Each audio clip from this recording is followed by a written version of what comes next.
그냥 지하수에서 뽑아 올려서 필터, 모래만 건진 물을 스프링 워터라고 얘기합니다. 샘물이라고 얘기하죠. 가격이 가장 쌉니다. 그죠? 그 다음에 비싼 물은 뭐냐? 이 물을 정제를 합니다. 밑에서 빨아올린 물을 또는 수돗물을 정제를 합니다. 물속에 포함된 미네랄부터 시작해 모든 걸 싹 다 100% 빼냅니다. 어떻게 해요? 증기화를 시켜서 증류를 시켜서 소위 distilled water. 이 라벨에 보면 다 표시가 되어 있어요. 읽어보시면 됩니다.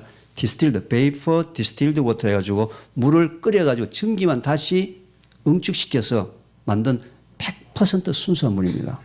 또는 reverse osmosis와 같은 이런 기술을 사용해서 deionized water라고 적혀 있어요. 글자 앞에 deionized water라고 적혀 있습니다. 자, 그러면 이게 물이 증류수를 만들었어요, 하여튼. 근데 증류수가 나쁘다고 하니까 여기다 뭘 집어넣느냐? 소위 electrolyte라는 세 가지를 집어넣습니다. Na, 나트륨, 마그네슘, 칼륨 세 개를 집어넣었어요. 그리고 자, 스프링 워터 가격하고 지금 제가 방금 얘기한 가격 어느 게 가격이 더 비쌀까요? 당연히 뒤에 게 비싸죠. 근데 여러분들은 뭐 하느냐? 착각을 합니다. 어떤 착각? 비싸면은 좋겠지. 실제로 비싼 이유가 왜 비싼 거예요? 원가가 비싼 거예요. 원가가. 지금 이해하시겠습니까? 앞으로 여러분들이 물에 관련되는 모든 제품, 물이든 또는 정수기든 비싼 것하고 효과하고는 관계가 없다. 왜 비싸다고요? 원가가 비싼 거예요. 원가가. 그럼 물은 화학적으로 처리된 그 내용을 보게 되면은 한쪽에는 스프링 워터, 그냥 싸요. 그냥 물 뽑아 올려가지고 필터 했으니까. 이 속에 뭐가 있어요? 모든 미네랄. 보통 인체에 보통 필요한 미네랄 보통 한 50가지 정도 됩니다. 그 미네랄이 이 속에 다 포함되어 있어요. 비싼 물은 뭐예요? 3개밖에 없어요. 마그네슘, 칼슘, 나트륨. 이 3개는 하나님 주신 게 아닙니다. 인공적인 거예요. 물은 반드시 끓여 먹는 게 제일 좋습니다. 특히 폐병의 물을 우리가 생수라고 얘기해서 이 물을 그냥 즐겨서 여러분들이 많이 드시는데요. 그 이유는 이렇습니다. 이 물을 끓이게 되고 물을 그대로 식힌 물에다가 금붕어를 집어넣으면 얼마 있다 금붕어 죽어버립니다. 왜냐하면 금붕어는 물속에 있는 산소를 먹고 사는데 용존 산소를 먹고 사는데 끓이는 과정 속에서 물이 다 산소가 다 날아간 거예요. 그런데 그 물은 쉽게 다시 생수를 만들 수 있는 방법이 있습니다. 물을 끓입니다. 식혀요. 그 다음에 그 물을 공기하고 접촉면을 늘리기 위해서 양쪽 양푼에다가 주르륵 한 5번만 폭포수 같이 이렇게 물을 따라 붓게 되면 물이 내려오는 순간에 공기 중에 산소가 다 접촉되죠. 그 다음에 떨어지면서 낙차가 되면서 작은 물방울이 생기면서 그 속에 산소가 많이 들어갑니다. 다시 생수가 됩니다. 페트병의 물은 특히 LA 쪽에서 여러분들은 이 페트병의 물을 굉장히 조심하셔야 돼요. 왜냐하면 이 페트병이 어떻게 보관하고 유통되고 운반되는지를 모르시잖아요. 햇빛에 많이 노출되면 많이 노출될수록 이 플라스틱의 원재료인 포르말데히드나 아세트알데히드 같은 물질들이 이 속에 용출이 돼서 나옵니다.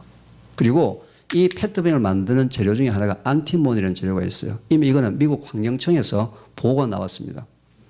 현재 미국 아이들 중에서 어른들보다는 미국 아이들의 몸속에서 안티몬의 농도가 굉장히 높다는 보고를 지금 계속 미국 환경청에서 공식적으로 하고 있습니다. 왜? 여러분들보다는 아이들이 펫병에 만들어 있는 음료를 더 많이 먹기 때문에 그래요. 따라서 이게 햇빛이 많이 노출되어 있다면 이 속에 포르말데히드나 아세트알데히드가 포함될 가능성이 있는데 그것도 어떻게 끓이면 다 날아갑니다. 끓이면 다 날아갑니다. 끓이면 전부 다 날아갑니다. 그러면 끓이게 되면은 무슨 일이 벌어지느냐? 끓이게 되면은 미네랄들은 절대로 날아가지 않습니다. 미네랄은 온도 100도씨에서 증발이 되지 않아요. 미네랄은 그대로 있고 유해 물질들은 다 날아갑니다. 그리고 물을 식혔다가 그 다음에 어떻게? 폭포수 만들어서 다시 용존산소를 원래대로 넣는 생수, 그 물이 가장 좋은 물입니다. 어떤 경우든지 간에. 뭐든지 간에. 그런데 물을 먹는 분이 자꾸 물맛이 없다 그래요. 물이 비리다 그러고 물맛이 없대요. 제가 그런 분들한테는 현미를 볶아서 우려서 드시라 이렇게 얘기합니다. 또 이제 현미를 볶아서 하면 교수님 그 씻어서 볶습니까? 그냥 볶습니까? 당연히 먼지 걱정되면 씻어서 볶아야죠. 그죠? 그럼 또 씻어서 말려서 볶습니까? 그냥 볶습니까? 참 복잡합니다. 요즘 특히 30대 주부들 뭐 이거 똑똑한 주부들 좀 꽉 막힌 그 젊은 친구들 많아요. 어른들 있잖아요. 야, 우리 저녁에 심심한데 가서 밤 고구마 좀 사오느라 그거 삶아 먹자. 마트에 가서 밤 한 봉다리하고 고구마 한 봉지 사옵니다. 애들이 밤 고구마 뭔지 몰라요. 그런 애들 많습니다. 젊은 부부가 있잖아요. 맞벌이 부부가 있는데 아내가 남편한테 문자를 보냅니다. 여보, 오늘 내가 야근이라서 집에 들어가서 밥을 못 하는데 남편 당신 일찍 들어가거든. 베란다 뒤에 검정 비닐 안에 감자 한 봉지 있으니까 반만 깎아서 삶아 놓으세요. 그럼 문자를 보냈어요. 집에 가니까 감자 한 봉지에 다 삶겨져 있어요. 어떻게 해요? 감자 껍데기만 반만 다 깎아 놓은 거죠. 감자 껍데기만. 지금 이게 이 앞에 지금 무슨 말인지 몰라가지고 지금 이해가 아직 못. 통역이 필요합니까? 감자 껍질만 반을 깎았다 이거예요. 감자 껍질만. 밑에 손을 잡고 먹는 줄 알고. 현미를 일단 볶습니다. 어떻게 후라이팬을 좀 세게 달굽니다. 세게 달궜는지 어떻게 하느냐면 손가락에 물을 묻혀서 튕겨보이던 물이 또르륵 굴러가게 되면 후라이팬은 좀 달궈졌어요. 거기다가 현미를 막 씻어가지고 조리에 건져가 축축한 데를 그냥 얹습니다. 나무 숟가락으로 한 30초만 하게 되면 바깥에 묻어있는 물은 다 말라요. 그 다음에 불을 반드시 낮춰야 됩니다. 왜 그냥 두게 되면 팝콘이 되어버려요. 다 터져버려요. 불을 중불에 약불 낮춰서 딱 10분만 볶습니다. 검은색이 아니에요. 갈색이 아니에요. 약간 노란색. 그리고 그걸 밀폐된 용기에다 놓고 아까 물을 끓인다 그랬잖아요. 700cc 정도 커피포트에 물을 끓이고 난 다음에 유리병에 옮기고 나서 그 뜨거운 물에다가 아까 볶은 현미 한 숟가락을 집어넣습니다. 나무젓가락으로 막 세차게 막 휘저어가지고 15분 동안 그대로 두고서 15분 뒤에 현미를 걸러내버립니다. 그리고 걸러낸 현미는 약 30분 지나게 되면 굉장히 맛있는 누룽지가 됩니다. 그럼 그대로 드시고 바로 그 물을 식혔다가 어떻게 폭포수를 만들어서 먹는 물. 바로 그 색깔이 소변 색깔하고 똑같습니다. 여러분들이 보는 소변 색깔이 너무 하얘도 안 됩니다. 하얗다는 얘기는 뭐예요? 물량을 많이 먹는 거예요. 아주 옅은 노란색. 바로 그 현미 색깔의 물하고 소변 색깔하고 거의 같은 물. 바로 그 현미 우린 물. 거기에는 굉장히 영양성분이 많은 게 많이 포함되어 있는 거예요. 최소한도 이거 하나만 하더라도 여러분 오늘 두 가지만 하더라도 자녀들의 운명이 바뀔 수가 있습니다. 이해가 되세요? 지금 현재 현미밥 드시는 분 손 한번 들어봐 주십시오. 집에서 현미밥. 네. 죄송하지만 지금 손 드신 분들은 건강이 계속 나빠지고 있네요. 오늘 하여튼 참 잘못 왔다 싶기도 하고 말이죠. 지금 표정들이 지금 잘한다고 지금 하고 있었는데 미숫가루 선식 생식 바쁘니까 한 잔씩 그냥 시간 없을 때 한 잔씩 먹잖아요. 100% 독약입니다. 독약. 또 저녁에 그거 먹고 오셨어요? 시간 없다고? 자, 여러분 오해하시면 안 돼요. 현미를 드시거나 현미나 미숫가루 선식 생식의 독약이라는 얘기 아니에요. 먹는 방법이 잘못됐다는 겁니다. 현미, 선식, 생식, 미숫가루 주성분을 탄수화물이라고 합니다. 탄수화물은 우리 몸속에서 분해가 되어서 포도당을 만들어냅니다. 포도당이 수백 개, 수천 개 뭉친 포도송이와 같은 것들이 탄수화물 다당류라고 얘기해요. 이게 우리 몸속에서 한 개 한 개 한 개 한 개 떨어지는 과정을 소화되는 과정이라고 그러는데 소화가 되려면 반드시 아밀라제라는 소화 효소가 있어야 돼요. 탄수화물 분해 효소. 그런데 하나님이 태초에 여섯째 날 우리 인간을 창조하실 때 위에서는 한국 사람들이 그렇게 좋아하는 탄수화물을 분해하는 효소 아밀라제가 한 방울도 나오지 않습니다. 어디에만 있어요? 친소에만 포함이 되어 있습니다. 왜 하나님이 이 창조하실 때 아밀라제 탄수화물 분해하는 효소를 왜 위에다 분별을 안 하게 했을까? 그러면 말이죠. 급할 때 꿀도 삼키고 천천히 내 일할 때 지가 알아서 소화시키면 내가 얼마나 세상을 편하게 살 수 있습니까? 근데 위에서는 한 방울도 소화 분배를 분배하지 않아서 위에는 고기하고 지방을 분해하는 효소만 나와줘서 역할 분담이 되게 만들어졌다는 거죠. 자, 침 속에 탄수화물 분해하는 효소가 포함되어 있다는 얘기는 뭐 하라는 거예요? 씹으라는 겁니다. 씹어라. 아무리 바쁘더라도 시간이 없더라도 씹어라. 그런데 하나님이 태초에 여러분들 씹을 줄 알았을까요? 몰랐을까요? 핑계 대가지고 또 안 씹고 그냥 삼킬 줄 알고 무려 입속에다가 치아를 32개나 박아놨습니다. 씹으라고. 이빨 없어가지고 잇몸이라고 안 씹고 그냥 넘겼다 핑계 댈까 싶었어요. 32개 중에서 송곳니 4개, 앞니 8개, 12개 빼면 20개가 뭐예요? 어금니입니다. 어금니는 맷돌 같은 역할을 하는 거예요. 하나님이 태초에 여러분들 입속에다가 어금니를 20개 넣은 이유는 뭐예요? 20개 있는 생활을 하라는 거예요. 그게 뭐예요?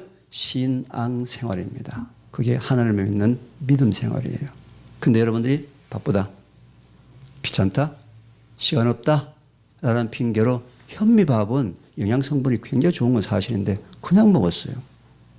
자, 그냥 먹으면 미숫가루 선식 그냥 삼켰어요. 침이 없이 그냥 들어갔습니다. 그럼 위에서는 어떻게 해요? 주물르기만 주물릅니다. 죽을 만듭니다. 죽을 만들고 밑으로 장에 내려갈 때 상당히 많은 부분이 분해가 돼가지고 포도당이 만들어져서 포도당이 우리 몸속으로 장 속으로 흡수가 일어나야 되는데 그대로 현미, 미숫가루, 선식, 생식, 다당류 덩어리 그대로예요.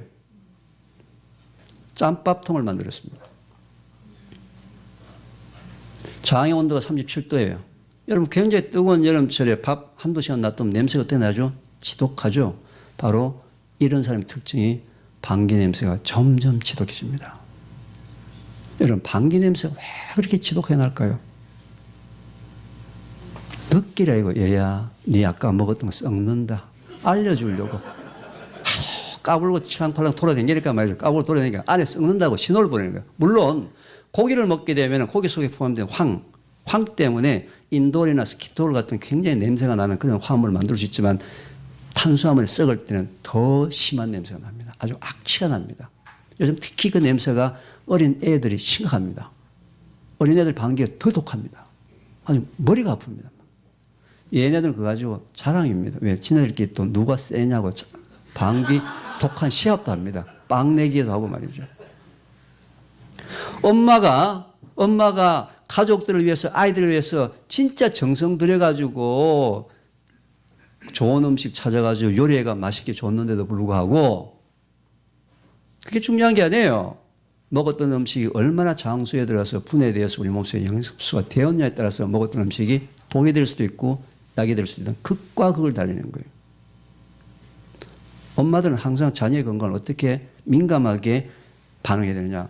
항상 아이들이 화장실 갔다 나온 뒤 남편이 화장실 갔다 나온 뒤 변 냄새에 대해서 민감하셔야 됩니다. 독하면 뭐예요? 그날 정성스레 했던 그 밥이 다 뭐예요? 독이 된 거예요. 아까 여기 현미밥 집에서 드신다고 손 드신 분들 건강이 나빠졌다고 얘기했는데 지금까지 먹었던 현미가 약이 되었는지 독이 되었는지 알려드리겠습니다. 집에 가서 검사하는 방법이 있습니다. 오른손으로 합니다. 오른손. 여태까지 여러분 드셨던 현미가 약이 되는지 독이 되는지 오른손으로 하신다고요. 오른손으로 검사하는 방법을 알려드리겠습니다. 한번 테스트 해보세요. 집에 가서 말이죠. 오른손으로 방귀를 한번 시원하게 끼워가 잡으세요.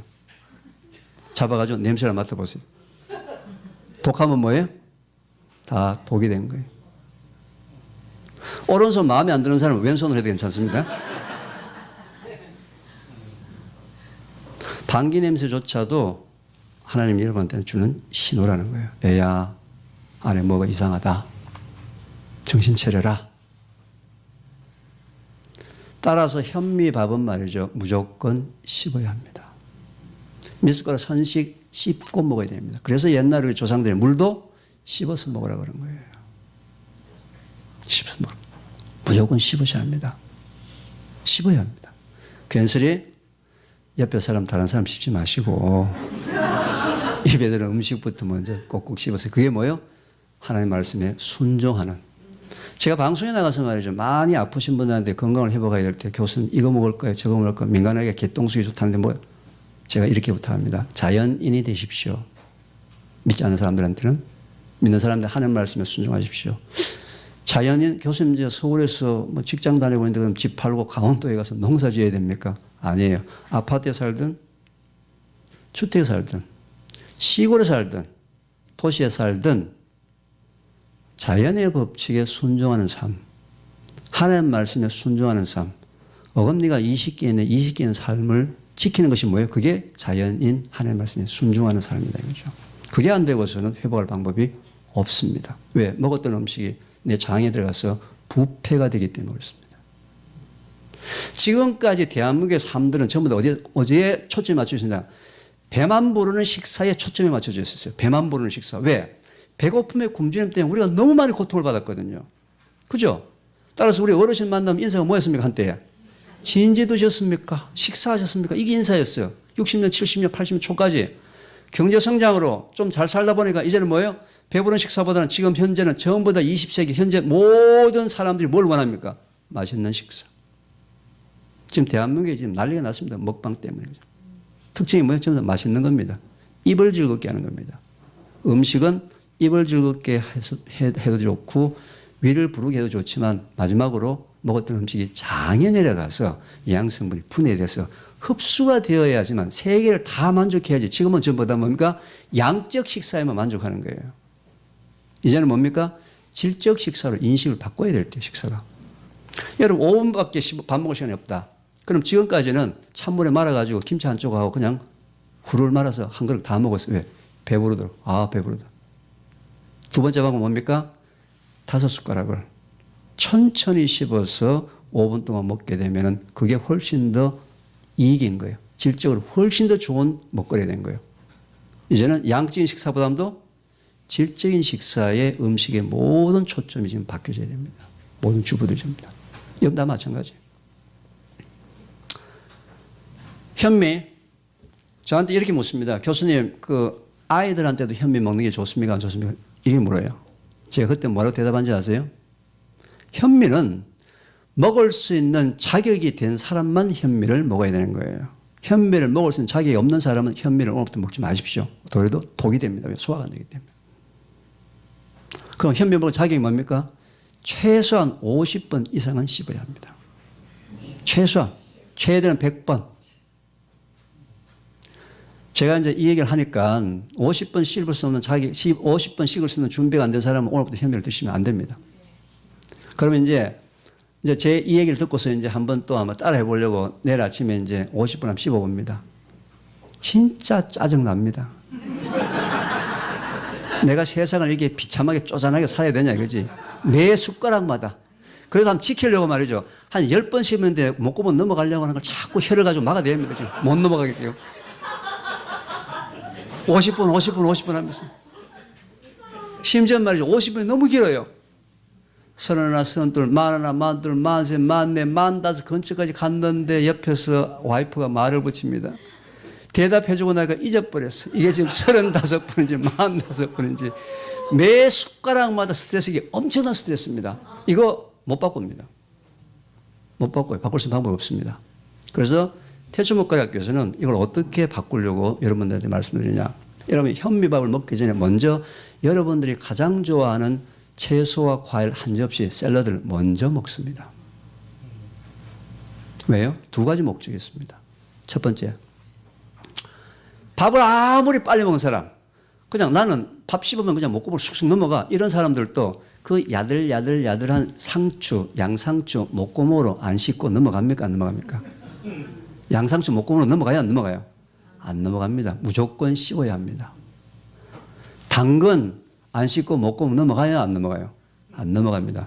바로 이 한 접시의 샐러드를 먼저 먹는 시간을 가지고 뭘 하느냐? 그동안에 잊어버렸던 기본, 씹는 훈련을 회복합니다. 기본을 회복합니다. 씹는 훈련을 회복합니다. 우리 위는 말이죠. 이렇게 돼가지고 위에 관략근, 밑에 관략근, 끈으로 고무줄까지 묶어가지고 주무르는 역할을 하거든요. 근데 음식이 꽉 차가지고 주무르면 위로 삐져오르고 밑으로 삐져나가겠죠. 위로 삐져나가면 영영 식도염이 되고 밑으로 나가면 십이전 궤양이 돼요. 그래서 하나님께서 태초에 인간을 만들 때 위에 3분의 2만 음식에 채워지도록 그렇게 위를 만드셨어요. 그리고 3분의 1 되는 지점에다가 센서를 붙여놨어요. 거기 음식이 딱 차면 어떻게 해요? 뇌에서 렙틴이라는 식욕 억제 호르몬이 나와서 야, 너 배불러. 밥 그만 먹어. 이렇게 신호를 주는 거예요. 그런데 참 재밌게도 이 센서가 밥 먹기 시작한 15분 뒤에 작동이 됩니다. 그래서 밥을 15분 내에 먹는 사람은 밥을 꽉 채워서 다 먹고 난 다음에 그 다음에 배부른 거 뒤에 느끼는 거예요. 대개 이런 사람이 비만입니다. 하나님 우리 인체 구조 하나하나를 전부 다 어떻게 해요? 다 원리 이치에 맞게 태초에 만들어놨는데 우리가 다 뭐예요? 바쁘다, 귀찮다 라는 핑계 때문에 우리 몸을 하나님 말씀대로 관리를 하지 못하기 때문에 생기는 병이 그렇게 심각한 거예요. 왜? 장에 일단 분해되지 않는 포도당이 분해되지 않는 음식물이 들어갔을 때 디케이, 부패가 되기 때문에 그때 나는 모든 가스, 나쁜 가스들이 장벽을 뚫고 온 몸을 들어오면서 별의별 병이 다 원인이 생기는 거예요. 장 건강이 모든 건강의 기본입니다. 혹시 여러분들 장 건강 부분에서 좀 더 관심 있는 분들은 제가 TV조선에서 하는 만물상이라는 프로그램이 있습니다. 거기에 다시 보기를 들어가시면은 제가 장 건강 프로젝트에 대해서 1시간 반짜리를 3개 프로그램을 했거든요. 그 3개를 좀 한번 보시면은 하나님께서 우리한테 주시는 장 건강을 어떻게 유지하는지 부분에 대해서 아주 상세하게 설명이 되는데 오늘은 첫 번째 씹는 부분에 관련되는 거. 근데 태초에 하나님이 여러분들한테 이렇게 먹으라고 얘기했는데 이빨 32개나 지금 넣어놨는데도 씹을 줄 알았을까요? 안 씹고 삼킨 사람이 있는 줄 알았을까요? 몰랐을까요? 알았습니다. 그래도 안 씹고 그냥 꿀떡꿀떡 삼킨 사람이 있는 줄 알았어요. 그냥 내려가면 죽으니까 하나님이 췌장한테 부탁합니다. 췌장아, 얘가 그냥 또 안 씻고 또 바쁘다는 핑계로 안 씻고 그냥 넘겼는데 이빨도 넣어놨는데 그것도 안 씻고 그냥 넘겼는데 그냥 내려가면 죽으니까 들어오는 탄수화물이 50%만 분해할 수 있는 아밀라제를 네가 내놔라 해서 췌장에서 여러분 먹었던 탄수화물의 50%를 분해하는 아밀라제가 거기서 나와서 여기 지금 멀쩡하게 다 살아있는 거예요. 지금. 이것도 하나님의 축복입니다. 왜? 여러분들을 사랑하시기 때문에. 여러분을 사랑하시기 때문에.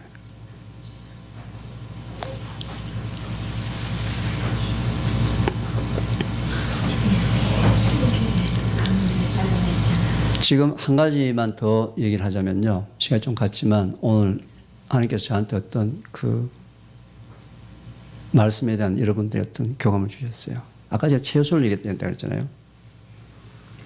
여러분들이 하나님이 스트레스 받을 줄 알았을까요? 몰랐을까요? 태초에. 알았을까요? 몰랐을까요? 알았어요. 하나님이 아담과 하와가 너가 이 선악과를 따먹는 날에는 정령 죽으리라고 했던 그 말씀을 주셨는데 아담과 하와가 선악과를 따먹는 줄 알았을까요? 몰랐을까요? 아셨어요. 선악과를 따먹고 나면 분명히 에덴 동산 바깥에 쫓겨나갈 텐데 하나님께서는 회개라는 해독제를 미리 만들어 주셨어요. 하나님은 미쁘시고 의로사 우리가 우리 죄를 자백하고 고백하게 되면 우리 죄를 깨끗하게 해주신다는. 마찬가지 여러분들이 지금 분명히 스트레스 받을 줄 하나님께서 아셨어요. 여기 앉아있는 사람이 공통적으로 스트레스 푸는 방법이 있습니다. 교회 다니는 사람이 아닌 사람 중에 제일 많은 사람이 어떤 방법으로 스트레스 푸나요? 술입니다. 자, 믿는 신자들은 주로 어떻게 푸나요? 운동입니다. 여행입니다. 책 읽기입니다. 노래하는 겁니다. 친구 만나기입니다. 잡니다. 뭐 여러 가지 다 합니다. 그런데 현재 여기 앉은 모든 사람이 현재 사용하는 스트레스 해소 방법은 거의 효과가 없습니다. 왜? 하나님이 주신 방법이 아니기 때문에.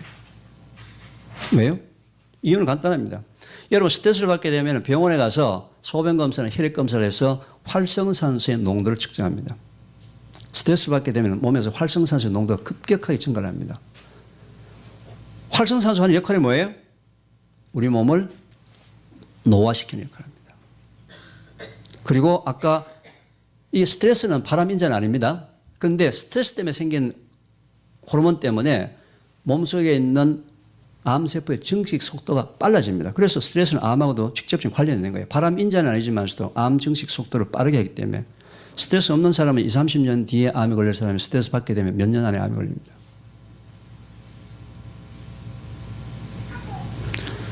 활성산소는 여러분들 운동을 해가지고 활성산소 중화될 수가 없어요.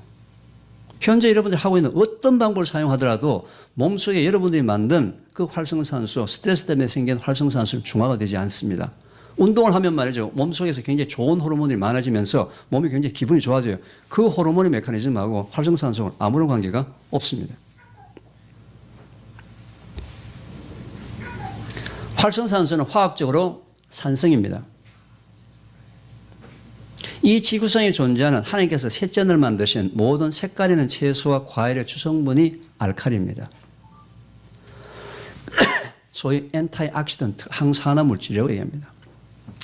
하나님이 얼마나 급하셨으면 첫째 날 빛을 만들고 둘째 날 궁창 물을 만드시고 셋째 날 컬러푸드를 만드셨어요. 얼마나 급하셨으면. 우리도 만들기 전에 여섯째 날 인간을 만드시는데 이것들이 분명히 스트레스 받을 거예요. 스트레스를 받았을 때는 빨리 뭘 먹어야 돼요? 색깔 있는 채소와 과일을 먹어야 합니다. 이게 하나님 주신 방법이에요. 그러고 난 다음에 운동도 하고, 그러고 난 다음에 여러분 하라고요. 그건 심리적으로 효과를 얻는 방법이니까. 컬러푸드를 빨리 먹어야 됩니다. 근데 가장 나쁜 방법이 술과 고기입니다. 대한민국 사람들이 지금 현재 왜 이렇게 아픈 사람이 많냐면 전 세계 스트레스 강도가 가장 많은 나라이면서 스트레스를 술과 고기로 집단 회식이나 풀려고 하는데 술과 고기를 먹게 되면요 분해가 되는 과정에서 활성산소가 추가로 만들어집니다.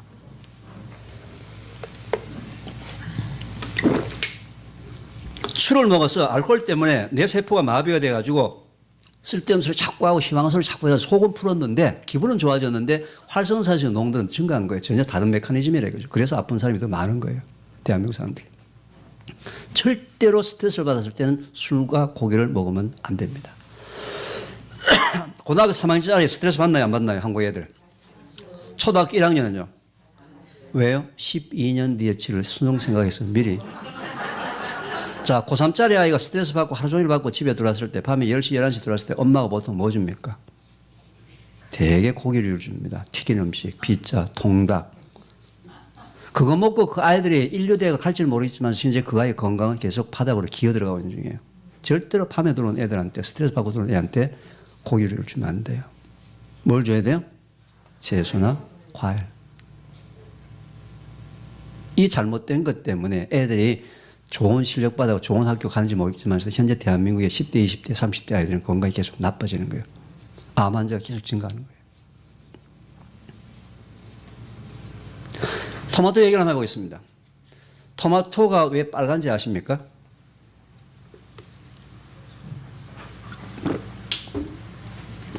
제가 저 당진 시민광장에 가지고 강의를 하니까요. 연세 한 8 넘으신 할머니께서 손을 번쩍 들더니 씩씩하게 부끄러워서 그렇다고. 제가 스트레스 강의를 기업체 강의를 많이 갑니다. 롯데마트 점장들 뭐 200명씩 300명씩 모았고 이제 강의를 이제 했는데 기업인들한테 강의를 하게 되면 상당히 재미있는 대답이 나옵니다. 토마토 색깔이 빨가냐 그러니까요. 서울에서 기업하는 사람들은 뭐라고 대답하는지 아세요? 열받아서 그렇다고. 토마토 속에 우리가 스트레스를 받으면 생기는 활성산소를 중화시키는 중화제를 그 속에 넣어놨는데 색깔을 허옇게 만들어 놔놓으면 여러분들이 안 먹을까 싶었어.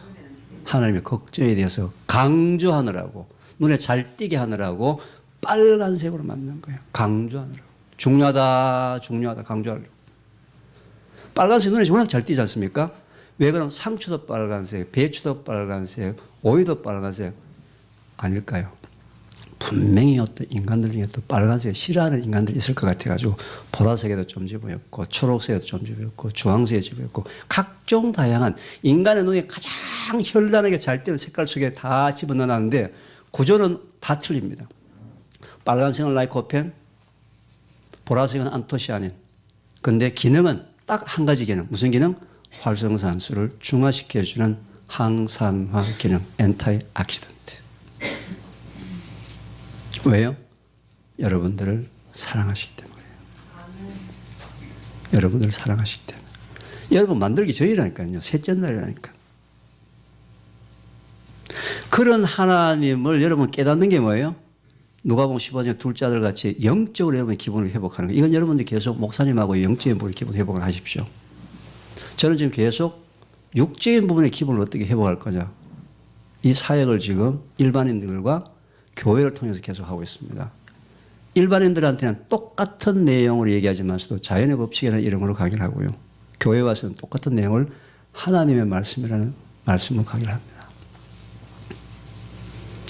토마토에 대해서도 여러분들 얼마나 잘못 알고 있냐면 이 토마토 드시는 분 손 한번 들어봐 주세요.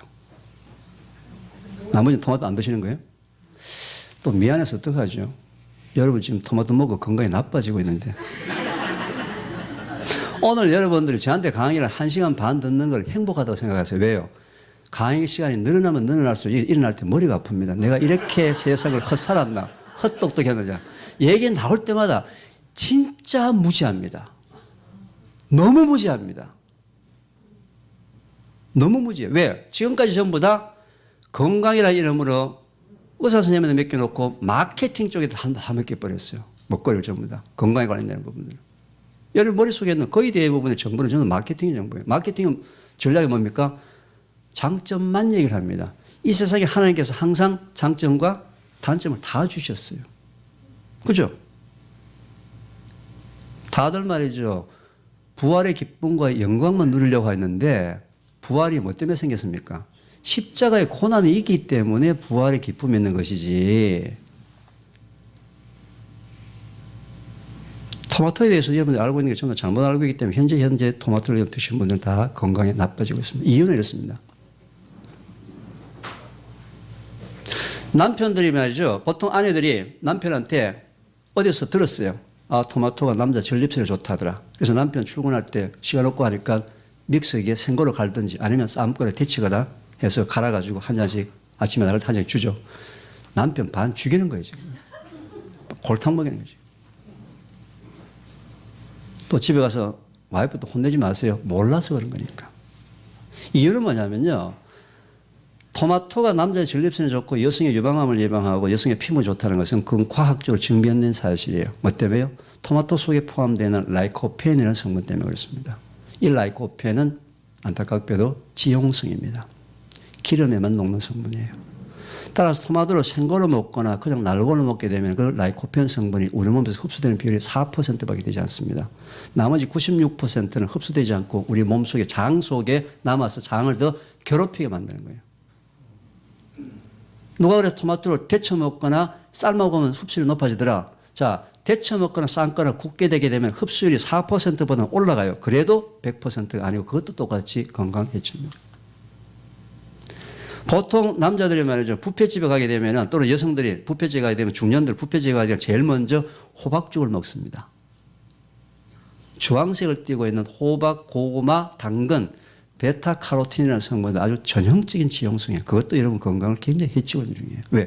소화가 안 되는 거예요. 장을 더 힘들게 만드는 거예요. 기본만 그날 건강식을 먹었던 거예요. 이해가 되세요? 따라서 외국 사람들은 토마토를 먹을 때 생걸로 먹든 갈아서 먹든 구워서 먹든 항상 무엇하고 같이 먹어요? 올리브 오일이라는 기름하고 같이 먹습니다. 그런데 우리나라 사람들은 아직 토마토를 과일이라고 생각하기 때문에 기름하고 같이 먹는다? 이게 정서적으로 문화적으로 안 맞아요. 오늘 여러분 저한테 이제 토마토는 기름하고 먹어야 된다 얘기 들었어요? 배웠어요? 내일 집에 손님이 왔어요. 토마토를 네 쪽을 정성들에 탁 해가지고 옆에 포크 넣고 참기름 찍어 먹으라고 딱 내놓으면 손님 뭐라 그럴까요? 미쳤다고 그럴 거예요. 정서적으로 안 맞는 거예요. 그럼 토마토 먹을 때만 내 기름을 갖고 다녀야 되느냐? 여러분 회사에서 요즘 회의하거나 뭐 교회에서 뭐 목장 모임하거나 할 때 간식 내놓을 때 과자 내놓은 대신에 과일, 사과 깎고 뭐 귤 껍질 깎기 귀찮으니까 방울토마토 내놓죠. 마찬가지 그거 먹고 반 죽으란 얘기 지금. 이럴 때 주님이 주신 지혜가 필요합니다. 토마토를 생걸로 먹든 날고로 먹든 삶아서 먹든 구워서 먹든 먹을 때 호두 한 쪽을 같이 먹습니다. 아몬드 한 쪽을 같이 먹습니다. 땅콩 한 쪽을 같이 먹습니다. 견과류 한 쪽을 같이 먹는다는 거죠. 견과류 속에는 불포화 지방산이 굉장히 많이 포함되어 있는데 그 불포화 지방산을 분해하려고 우리 몸에서 췌장에서 기름 분해 요소가 왕창 나와서 그 컬러푸드 속에 들어있는 그 지용성 성분을 100% 흡수한다는 거죠.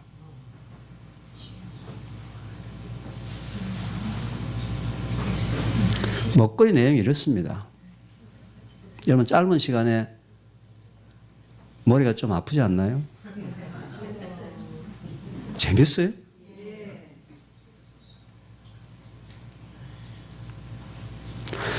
이런 내용들로 태초 먹거리 학교가 진행이 됩니다. 더 충격적인 얘기가 너무 많습니다. 이걸 누가 지켜야 되겠습니까? 우리 믿는 사람들이 이게 바로 하나님의 말씀에 순종하는 방법이다. 이걸 믿지 않는 사람들한테 알려줘서 가르치고 행하도록 하는 게 뭐예요? 이게 전도예요, 전도. 이게 하나님이 이렇게 하라고 가르쳐 준 걸 뭐예요? 이게 전도라고요, 전도. 그렇잖아요?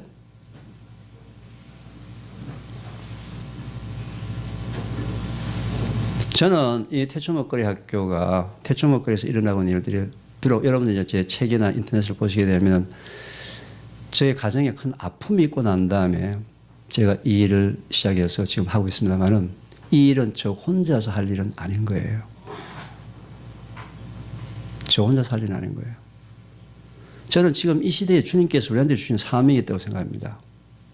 소돔과 고모라성을 멸망시킬 때 주님께서 의인 50명이 있으면 10명이 있으면 5명이 있으면 의인 5명이 없어서 소돔과 고모라성이 멸망이 됐어요. 저는 지금 현재 의인을 찾고 있습니다. 왜? 제가 계속 미국에 와서 제가 이 얘기를 할 수 없지 않았습니까? 제 손도 LA 계시는 분이 만약에 저하고 똑같은 얘기를 하면서 각 가정에서 각 교회에서 자기한테 직장에서 믿는 사람이든 믿지 않는 사람들한테 이게 하나님의 말씀에 순종하는 방법이다 라고 가르쳐줘서 육체를 건강하게 관리하는 방법을 가르쳐주는 게 이게 주님이 우리한테 주신 사명 아니에요? 천국을 건설하는 거 아니에요? 그래서 이 태초목걸이 학교는 단순히 저만 강의하는 것이 아니라 리더 양성 프로그램이 가동이 되고 있습니다. 물론 현재도 한국에서 이제 태초목걸이 학교는 홈페이지가 운영이 되고 있고요. 거기에 이제 신청을 해왔기 때문에 좀 많이 기다려야 됩니다. 제 기본 강의 4시간을 들으시려면은 그 기본 강의 4시간을 들은 사람 안에서는 리더 양성 프로그램을 진행을 합니다. 리더 양성 프로그램은 2박 3일 동안의 프로그램을 진행해서 지금 현재 작년에 이제 1기가 양성이 되어 있고요. 65명이 양성이 되어 있고 올해는 지금 10월 15일, 16일, 17일 2박 3일 동안 또 진행을 합니다. 각자 작년에 있던 분들도 농민서부터 의사, 간호사, 교수, 뭐 식당 주인, 요리사 각종 다양한 직군에 있는 사람이 전국에 있는 사람이 65명이 와서 2박 3일 동안 하고 난 다음에 각자 자기가 있는 지역에서 자기가 있는 직장에서 실천 운동을 현재 하고 있습니다. 자기 가족들 데리고 4명도 좋고요. 자기 직장에 있는 사람들 10명도 좋고 뭐 교회에 있는 사람 20명도 좋고 제 바람이 기도가 있다면은 이 미국에서도 태초목걸이 리더 양성 프로그램이 좀 가동이 되었으면 좋겠다 이렇게 생각합니다. 제가 한 번에 이제 간혹 제가 한번 와볼 거예요. 와가지고 길거리 다니면서 저보고 이렇게 인사하는 사람이 있는지 없는지. 이건 내가 여러분들 맡길 거예요. 여러분들 지금부터 최소한도 한 명이 이제는 어떻게 해요? 100명씩한테 가서 이거 하나님의 방법이에요. 그죠? 최소한도 이제는 한인타운에 가가지고 길거리 걸을 때 이렇게 인사하는 사람 숫자가 많아지더라고요. 그게 뭐예요? 그게 천국이에요. 그게 전도라니까요. 하나님 나라를 확장하는 거예요. 온 세상을 향해서. 그래서 이번에 제가 이제 개인적인 이유 때문에 이번에 미국을 짧은 기간에 왔습니다만 오늘 이 모임을 하기 전에 샌프란시스코에서 이틀을 거기서 좋은 시간을 보냈습니다. 거기는 어떤 우리 같이 저하고 이제 우리 안기주 지사님 같이 선교회에 마음 선교회라는 데 제가 이제 같이 소속이 되어 있는데 그 선교회 샌프란시스코 지부에서 좋은 건물하고 땅을 만드셨어요. 만들어가지고 이번에 꼭 와서 거기서 리더 양성 프로그램을 할 수 있는지 없는지 서부 지역에 그걸 좀 같이 협의했으면 좋겠다 해서 샌프란시스코에서 그 장소를 봤는데 너무 훌륭한 장소를 그분이 만드셨더라고요. 그래서 아마 빠르면 올해 겨울 아니면 내년 봄쯤에 서부 지역의 태초목걸이 리더 양성 프로그램이 2박 3일 동안 진행이 될 예정입니다. 이제 여러분들이 하셔야 된다는 얘기죠. 서부 쪽은. 저는 이제 미국에 잘 못 오겠더라고요. 시차 때문에 힘들어 죽겠어요. 이제는. 지금 제가 이제 1일 날 여기 도착했는데 아직도 밤에 해롱해롱합니다. 아직도 2시, 3시 되면 잠이 깨가지고. 이제 여기는 LA는 누구한테 맡기면 돼요? 여러분들한테. 여러분 하시면 되잖아요. 오늘 제가 했던 얘기를, 그죠? 정리해가지고 얘기할 수 있죠? 있어요, 없어요? 있죠. 왜 못해요? 그죠? 다 할 수 있잖아요, 그죠? LA는 여러분들은 맡기겠습니다. 아멘. 아멘 안 하신 분 많네, 그래도. 제가 강의는 이걸로 마치겠습니다. 왜냐하면 더 하면 여러분 머리가 더 아플 것 같아요. 네? 제가 지금 한 게 다 간증이에요. 아까 제가 말씀드렸잖아요. 제 가정에 아픔이 있고 난 다음에 그건 제 인터넷이나 책을 보게 되면 아주 제가 상세히 소개를 해놨습니다. 저는 그 개인적으로 아픔이 있고 난 다음에 이 일을 시작했지만 여러분들은 여러분들의 자녀들하고 아픔이 있기 전에 사역적인 차원에서 진행하기를 저는 진심으로 바랍니다. 잠시 제가 기도하고 마치도록 하겠습니다. 주님 참 감사합니다. 오늘 저녁 이렇게 정해지지 않았지만 주님께서 갑자기 이런 모임을 만드셔서 또 주님의 그 말씀을 부끄러운 입술을 통해서 부족한 입술을 통해서 전하였습니다. 그렇지만 오늘 저녁 이 모임도 여호와 일의 하나님께서 비록 이 작은 모임이지만 태초에 하나님께서 저희들을 준비해 주시고 예비해 주신 그 시간이 되었음을 저는 고백합니다.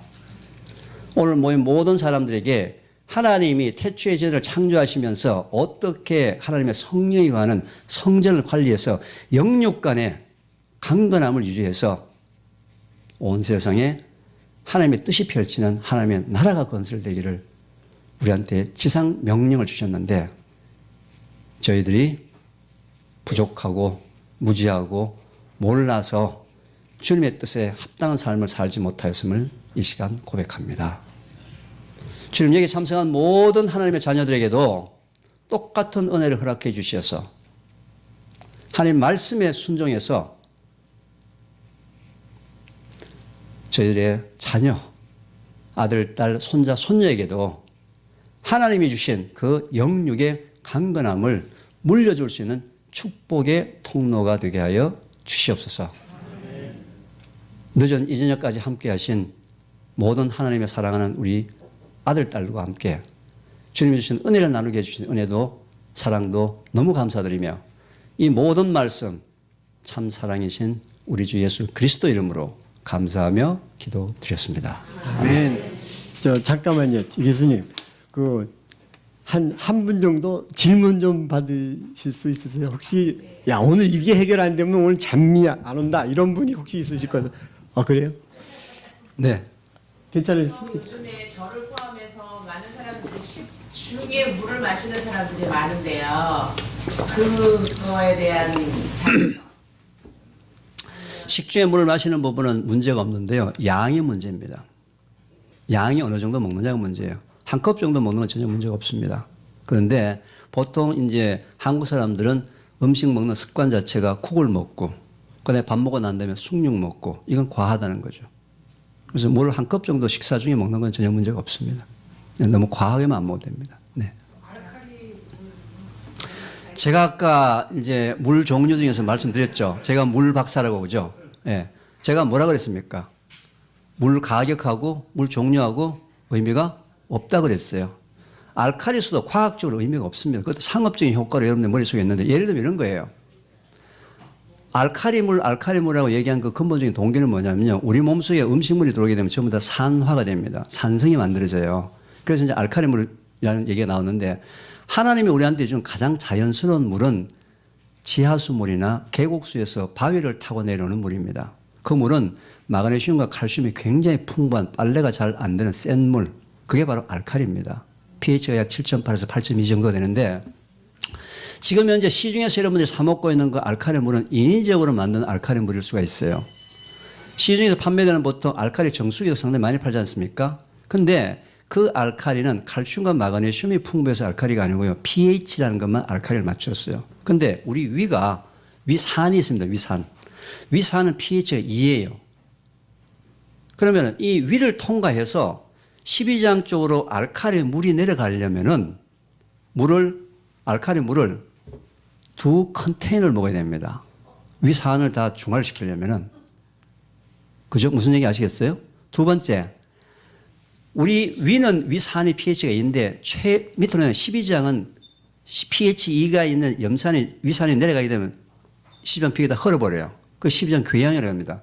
따라서 내가 산성을 먹었던 알칼리를 먹었던 무슨 음식을 먹었던 간에 위에서 12지장으로 내려갈 때는 췌장에서 중화제, 소다가루가 나와가지고 100% 다 알칼리로만 밑으로 내려가요. 무슨 말인지 아시겠습니까? 따라서 알칼리물이라는 것은 알칼리가 중요한 것이 아니고 그 속에 포함되는 미네랄의 컨비네이션.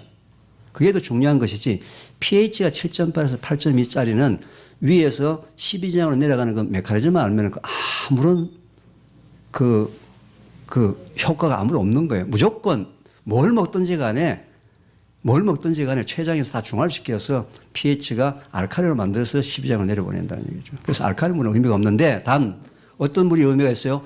마그네슘과 칼슘이 풍부하게 포함되어 있는 센 물이라든지 센 물, 지하수물이라든지 이런 것들은 알칼리수는 의미가 있다는 겁니다. 이해가 됐습니까? 자, 일단 이렇게 생각합니다. 같이 한번 따라해 보십시오. 물은 물이다. 너무 따지지 마십시오. 기능에 대해서는 물 종류 별 차이 없어요. 실제로 과학적으로. 예를 들면 육각수 하나만 얘기해 볼까요? 육각수가 난리가 났습니다. 우리 몸속에 있는 물을 분석해 보니까 물은 H2O라는 분자가 5개, 6개 작더라는 거죠. 마시는 물은 50개, 60개 크더라는 거죠. 그래서 일본의 과학자가 물 먹을 때 클러스터가 작은 육각수를 먹으면 몸이 더 좋겠지. 근데 저희들한테 물어봤어요. 어떻게 하면은 큰 덩치에 있는 걸 5개, 6개 낮출 수 있느냐? 굉장히 간단합니다. 냉장고에 있는 물은 전부 육각수입니다. 그 온도를 낮춰서 먹어라. 그래서 한때는 우리 LG라는 회사에서 육각수 냉장고도 팔았었어요. 한때 옛날에. 근데 이제 그 교수가 열심히 강의를 했습니다. 찬물을 먹으면 육각수다 좋다. 근데 어느 날 강의를 갔는데 저 어디 아줌마가 손을 들더니 질문했어요. 교수님, 병에 있는 물은 분명히 차워서 육각수인데 목구멍을 넘어가는 순간에 몸의 온도가 36.5도니까 물의 온도 올라갈 거 아니냐. 물의 온도 올라가면 목구멍 넘어가는 거 육각수 아니지 않냐. 들어보니까 맞거든요. 그래서 또 과학자한테 물었어요. 화학한 사람한테 온도가 올라가더라도 육각을 지키는 방법이 있느냐. 간단합니다. 물속에 철분이 하나 있으면 항상 철분 주위에 물이 6개가 뺑뺑 둘러가 있어요. 그걸 소위 이제 코디네이션 케미스트리 해가지고 그래서 물에다 철분이 있으면 되는 거예요. 근데 철분, 말이 철분이지 녹물을 집어넣으시잖아요. 그죠? 녹물 집어넣고 육각수를 못 팔죠. 일본 사람의 이 마케팅 전략이 뛰어납니다. 철광석을 하나 깎아가지고 시린더를 만듭니다. 구멍을 만들어가지고 거기에 물을 한번 싹 통과보내면 철광석에서 철분이 흘러나오죠. 그게 전 세계를 흔들었고 대한민국을 흔들었던 파이 정수기입니다. 30년 전에 대한민국을 흔들었던 파이 정수기라는 거예요.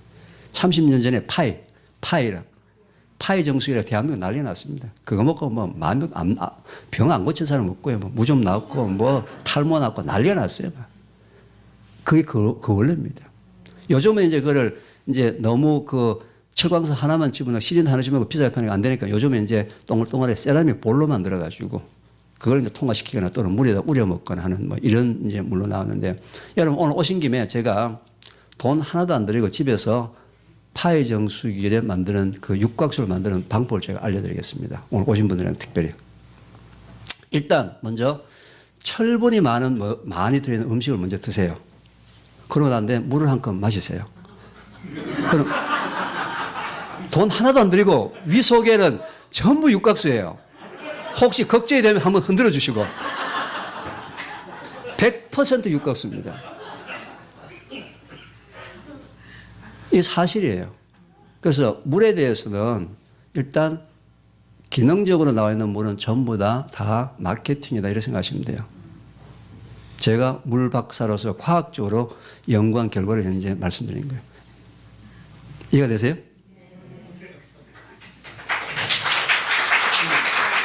이건 뭐 제가 산호제에서 8시간 하신 거 여기서 LA에서는 2시간에 이거 어떻게 아니 8시간 아니고 산호제 4시간 했어요. 그렇습니까? 근데 하여간 뭐 들으시면 들을수록 끝이 없는데요. 그래서 뭐 참 오늘 이거 아니면 이거 해가는 데면 오늘 잠을 못 주무신다는 거 딱 하나만 하고 끝나기로 할까요?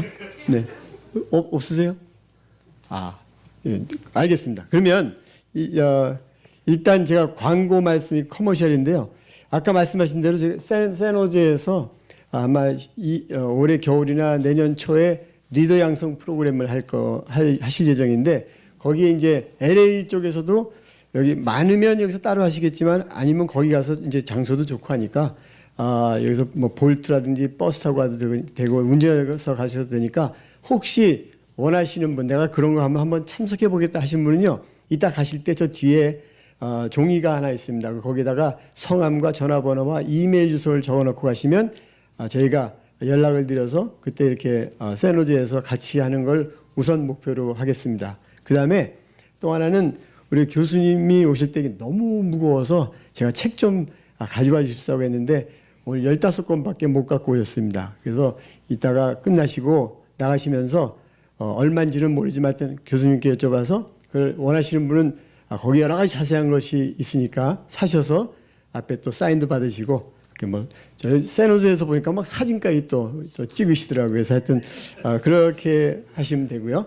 네, 그다음에 오늘 아주 여기 사실 보면요, 우리 저 뒤에 저 암 전문 의사 분도 와 계시고 아주 여러 가지 그 유명한 분이 많이 와 계시는데 특별히 이제 이 시간 이후에 제가 잠깐 또 짬을 내서 광고를 하나 드리면 저는 제가 이제 60세 됐는데 컴퓨터를 35년 했지만 눈이 좋습니다. 그리고 조그만 글씨도 제가 잘 보고요. 노안도 없어서 이렇게 근데 제가 시력의 자연치유에 대해서 이렇게 또 운동을 하는데 지금 오늘 말씀하신 우리 이 교수님 말씀이 그대로 우리 하나님이 창조하신 눈에 적용하면 또 똑같이 우리 눈은 회복될 수 있고 지금 하나님에게 다 만물을 보고 찬양하라고 눈을 만들어 주셨는데 요새 젊은 사람들이 그냥 자기가 보고 싶은 것만 보고 두렵다는 바람에 잘못 사용해서 눈이 나빠지는 거거든요. 제가 고등학교 학생들을 만나보니까 10명이 10명 다 안경 꼈더라고요. 하여튼 그래서 저희가 그 특별한 또 프로그램이 있습니다.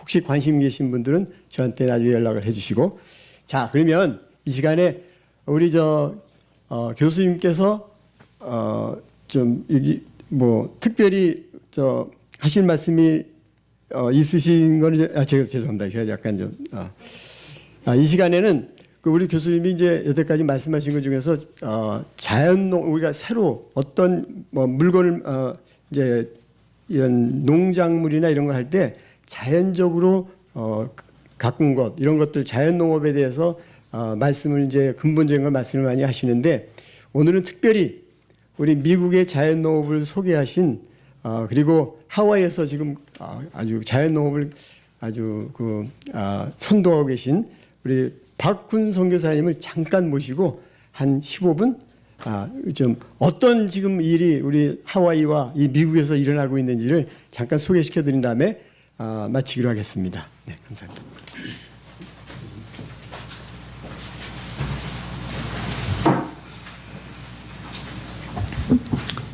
죄송합니다. 너무 늦게 그래서 지금 이 교수님 말씀을 들으니까 난 뭐 말을 재주도 없지만은 그 내용도 참 이 교수님 마냥 굉장히 그 과학적이고 뭐 그런 적이 없는 게 저는 의사예요.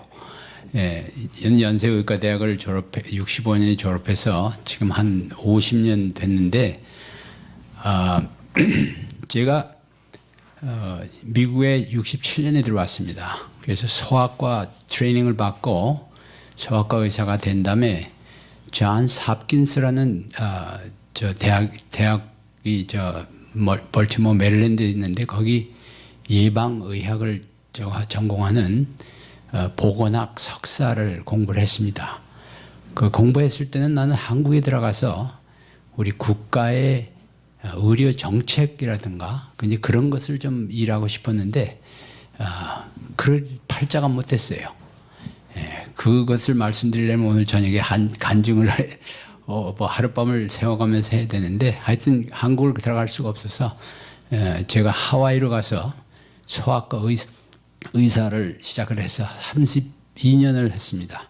그리고 2005년에 은퇴를 하고 정식으로 1992년부터 제가 단기 의료 선교를 여러 나라를 그저 어떤 교회 팀을 따라서 같이 다녔습니다. 여러 나라를 다니면서 2003년에 제가 필리핀에 가서 이 의료 선교 훈련을 하다가 돼지를 2마리 길렀는데 냄새가 하나도 안 나요. 야, 이거 돼지 기르면 냄새가 지독한 게 보통인데 왜 냄새가 안 날 수 있을까? 그게 굉장히 의문이 생겼는데 그 다음에 타일랜드에 가서 또 돼지를 유기농 워크숍이 있다고 그래서 그걸 들어가서 데려왔더니 돼지가 10마리 길렀는데 냄새만 안 날 뿐만 아니라 이 돼지가 바나나 있잖아요. 바나나 열매는 따먹고 그 줄거리 있죠. 바나나 스톡.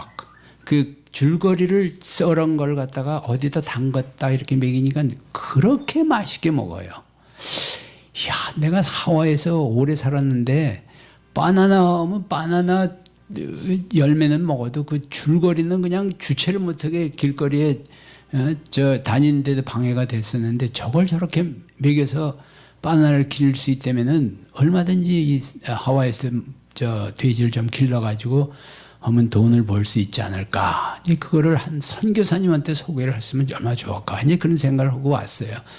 그러다가 이제 궁금한 게 이게 도대체 어디서 와서 이렇게 냄새 안 나는 돼지를 기르고 또 이게 이런 그 저 바나나 잎사귀를 가지고 돼지 사료를 할 수 있는 물어봤어요. Where is this coming from? 그리고 물어봤더니 책을 하나 배워주는데 영어로 된 책인데 저자 이름이 초한큐 이렇게 써버렸어요. It sounds like a Korean name. 한국 이름 같은데, 그러니까 yes, it's coming from Korea. 그래서 그럼 코리아 어디서 왔냐 그러니까 웹사이트를 가르쳐줘요. 자연농업.com. 그래서 자농.com을 가보래요. 그걸 봤더니 충청북도 괴산이라는 데서 그 조한규 씨라는 분이 그걸 하고 있어요. 그래서 제가 거길 2005년 2월에 세미나를 갔습니다. 무지무지하게 추운 데 갔더니 그때 농한기가 돼서 저희 농부들이 뭐 요만한 교실인데 농부들이 120명이 왔어요. 그러니까 뭐 책상 이렇게 뭐 아직 앉을 자리가 없어요. 그러니까 제발 좀 갔다가 요 다음 달에 또 할 테니까 그때 오세요. 그러는데 한 사람도 안 가요. 내가 여기 오느라고 5년을 기다렸는데 내 지금 갈 수 없다. 난 미국에서 여기 지금 비행기 타고 왔는데 내가 갔다가 요 다음 달에 올 수도 없으니까 그냥 그럼 한 사람도 안 가니까는 그 책상을 걸상을 다 바깥으로 내놓고 땅바닥에 앉아서 하는데 아침 7시 반부터 밤 11시까지예요. 예. 그러니까 뭐 다리를 구부리고 뭐 그냥 했는데도 근데 신기한 것은 졸립지가 않아요. 얼마나 그 얘기가 구수하고 정말 지혜스러운 얘기를 이렇게 하는지. 내가 그거를 듣고 난 다음에 저 혼자 미국에서 왔다고 내가 의사라고 나만 그 비디오 테이프를 찍게 해줬어요. 다른 사람 무대면 못 찍을 건데. 근데 그걸 찍고 다 난 다음에 내가 무슨 결론을 제가 내렸냐면 내가 의사 32년을 했는데 왜 하나 커다란 질문이 있는데 왜 비용은 점점 더 늘어가냐. 좋은 약은 점점 세게 나와서 되는데 천식 환자가 얼마나 많은지 몰라요. 소아과에. 알러지 환자가 얼마나 늘어가는지 몰라요. 여러분 다 아시다시피 암 환자는 얼마나 늘어갑니까? 근데 왜 이렇게 되느냐? 이제 그거를 커다란 저의 퀘스천 마크였는데 그 자연농 그 세미나를 들은 다음에 한 가지 제가 아주 크게 느낀 것은 뭐냐면 이 먹거리가 문제다. 물론 아까 말씀하신 대로 스트레스 그것도 암에 요인이 되고 또 환경 오염 뭐 이런 것도 있지만 가장 중요한 요인은 먹거리다 이 말이죠. 그래서 제가 예방의학을 제가 전공해서 전 박사는 아닙니다. 사람들이 나더러 뭐 박훈 박사 했는데 전 박사는 아니고 제가 석사는 딴 거 분명합니다. 그래서 내가 지금 예방의학을 나는 강조하고 싶고 치료의학보다도 예방의학을 강조하고 싶은데 도대체 예방의학이라는 게 뭘 하는 게 예방의학이냐 이 말이죠. 이 먹거리를 고치는 게 이게 예방의학이다. 지금 그런 결론을 했어요. 그래서 내가 그 자연농을 하시는 그분을 2005년에 조한규 씨를 우리 하와이에 미국 어디 가셨어요? 세계 20몇 나라에 가셨대요. 그래서 그럼 미국은 어디 오셨어요? 그러니까 미국 아직 못 갔어. 그래요. 예. 그래요? 그럼 제가 하와이 사는데 하와이에서 한번 미국에 한번 오시라고 저 초대로 한번 오시게 될까요? 해봐. 안 가나. 그래서 제가 모셔왔어요. 5월 달에 2005년 모셔다가 한 12명 유기농 되는 사람 몇 사람 뭐 그리고 정부의 공무원인데 주립 공무원인데 가축을 담당하는 사람이 있고 하나는 채소 농사를 참 두 사람 그 사람 했는데 그래가지고 이제 그 영어의 그 수로를 모르잖아요. 전문 수로를. 그냥 내가 통역을 한다고 아주 땀을 뺐습니다. 그